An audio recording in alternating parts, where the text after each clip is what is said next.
పూజ గదిలో చెంబు పాత్రలో నీటిని ఎందుకు ఉంచాలి?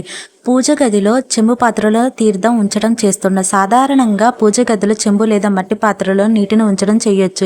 ఇలా వీటి నుంచి ప్రార్థించడం ద్వారా సర్వదేవతలు సంతృప్తి చెందుతారని విశ్వాసం. మహా నైవేద్యం కంటే వీటిని నుంచి పూజించడం ద్వారా దేవతలు సంతృప్తి చెందడంతో పాటు కోరిన వరాలను ఇస్తారని ఆధ్యాత్మిక పండితులు అంటుంటారు. రాగి చెంబులో మంచి నీటిని ఉంచి మంత్రపఠనం చేశాక ఆ నీటిని సేవించడం ద్వారా అనారోగ్య సమస్యలు ఉండవు. ప్రతిరోజు పూజ సమయంలో నీటిని ఉంచి తీర్థంగా సేవిస్తే సమస్య దోషాలుండవు. ఈ నీటిని రోజు మార్చి రోజు చెట్లకు పోయటం చేస్తుండాలి. ఇలా చేస్తే ఆ ఇంట ఉన్న నెగిటివ్ ఎనర్జీ దూరం అవుతుంది. అలాగే పూజ చేసేటప్పుడు గంటకు మోగించడం కూడా దుష్ట శక్తులను ప్రతికూల శక్తులను పారవేయడం అని ఆధ్యాత్మిక పండితులు అంటుంటారు. అలాగే పూజ సమయంలో ప్రకృతిని పంచభూతాలను ఆరాధించడం ద్వారా ప్రతికూల శక్తులతో ఇబ్బందులు ఉండవు.